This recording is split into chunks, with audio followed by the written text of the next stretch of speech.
We have a common problem today. We keep hearing the news that toys are loaded with paint from lead, and everybody's up in arms. We can't use toys. Had the word Mattel. There's a new thing in the news today from another company. How is a pediatrician aware of this problem, approach the problem, when a parent says, what should I do? Should my kid play with toys? What's this thing about lead poisoning? I thought lead poisoning was the past. How would you approach that as a pediatrician? Well, lead poisoning is still with us today. It's been around for ages. Lead is a ubiquitous element that's everywhere. It doesn't get metabolized, and so it can get excreted from the body, but it never really leaves the environment. It's pretty rare you get a kid coming now with lead levels of 200 to 300, but we're starting to see kids with lead levels that are a little bit elevated, a little troublesome, but not really high figures. Is that true? That is true, but we also know that these lower numbers can be significant in terms of growth and development. What figure would you be comfortable with to say to the kid, we don't have a problem at all? Well, right now, under 5 is what the city and what the American Academy of Pediatrics is comfortable with. Kids who are 5 or and over. But if a kid's at 6, 7, 8, or 9, it doesn't mean the kid is going to have major problems, but it means you got to watch this kid. It means the kid was exposed. It means the kid was definitely exposed. We're all exposed, but well, more than we'd like it to be. More than we like it to be, and we think that there are mild effects of even levels of 5 and above. So those kids are being followed every month. But we're not 100% sure.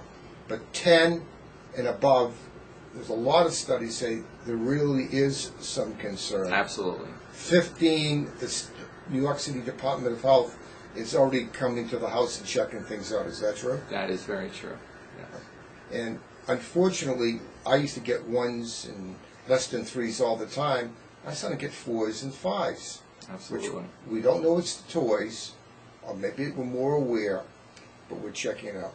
And also, if you go to lab, is she taking the blood test from the finger or from the central part? It should be from the central part. That's a more accurate evaluation. Well, I was told, is this correct, that there's a little dust on the finger, maybe from around, that could give you an inaccuracy? Absolutely. The finger test can be inaccurate both ways. You can get a contamination and get a false positive because of the lead dust on the skin.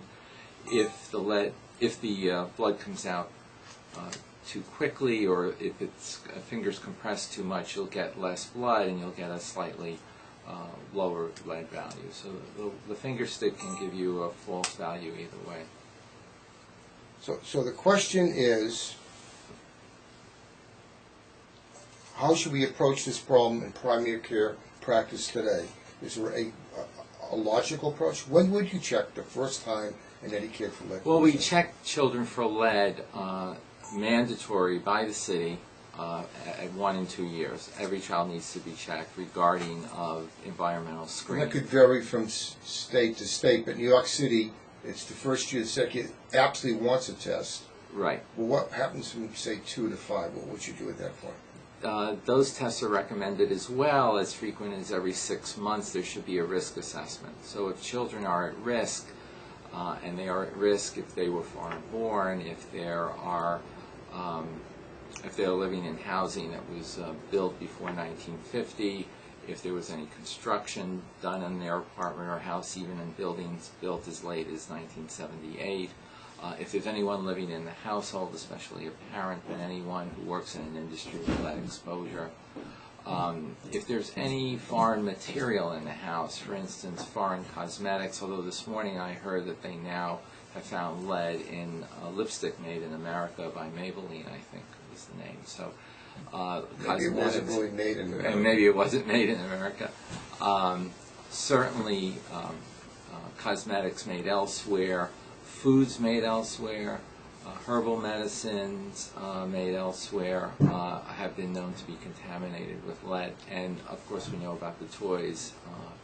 Well, having it made here doesn't guarantee it's perfect, but we know there's a better chance it's been checked a little more carefully. Is that correct?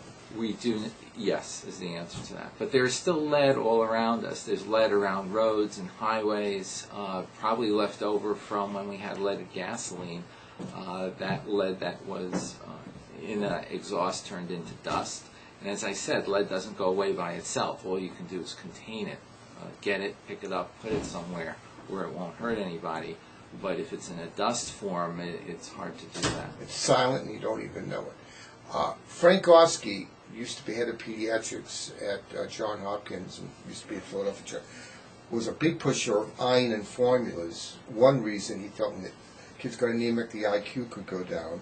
And another thing, he thought the iron was protective against some casual lead exposure, which seems now to be even more true than ever. So when we add iron to the formula or increase iron in the diet, it's somewhat protective against what we're hearing now is called lead contamination. Is that true? Absolutely. Iron and as well as calcium will decrease the absorption of lead, certainly through the GI tract and possibly also when you inhale it through the lungs.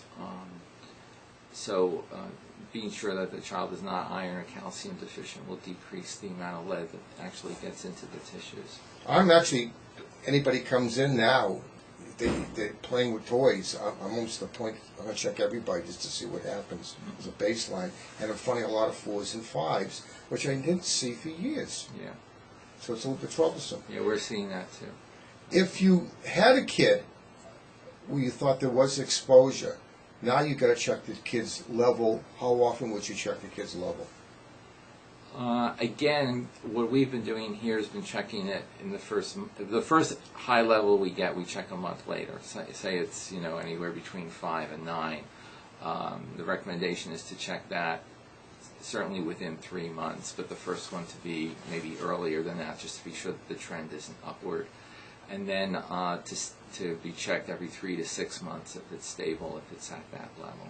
So the best way of treating it is to get rid of the exposure. Is that correct? Let the body eliminate it.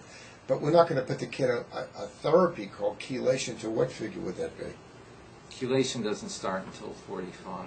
Because there's problems with chelation. Right, chelation isn't perfect and there are major side effects. So, but it would be a very good idea to minimize your exposure, increase the iron in the diet to make sure the kid has adequate amount of iron in the diet. Good rich diet is always a healthy thing. And doctors should be aware of good education. The lead thing that we're hearing about in the news today is just a small little gamut. There's probably so many other things we're not even aware of that probably are out there today. Is that true? That are part of potential lead exposure. Absolutely. Absolutely. And I think what the Product Safety Commission should do is probably have some maybe more strict standards of foreign made, and includes what's made here too. We certainly should forget what's made here too, but since it's made in America, it may not always be made in America. It might be put together here, assembled here, but the parts are going to come from another source too. So we don't even know that. Absolutely, and there are lead in things that, even things made in America. I bought a faucet a couple of years ago, and as I was reading through it, it said contains lead, and so. Even in plumbing, all new plumbing, none of the new plumbing in new construction contains lead, but certainly old plumbing may contain it. And in New York City, if you sell a house, you're going to have a lead certification before you can turn that house out to another family. Is that true? That's true, yes. Which is pretty stringent. In some parts of the country is not that stringent, but it's a pretty good idea if you're going to buy a house. To be sure you have that lead certification. Okay, and listen, if I was going to sell a house and that wasn't required, but if I had that there, and have choice between two houses, one said, oh, we checked it out, you have babies, you feel a bit better about buying that house, and they make a house even more sellable on the market like that today. In terms of plumbing, it's also a good idea only to use cold water if you're going to drink it, because cold water is less likely to leach any lead from any pipes that might have lead in it. Should you run the water a little bit before you? And you should run it for a minute or two before you drink it. Yeah. And buying bottled water, is that a guarantee that water is better than New York City water? I don't think so, because you really don't always know where that water's coming from. So paying, I think it's $6 a gallon, more than gasoline bottled water, if you factor in the price, there's no guarantee you can get something that's better than your good old city, New York City, good tasting water. Is that correct? I would agree. Yeah, I think New York City water is probably safer than bottled water. I thank you very much.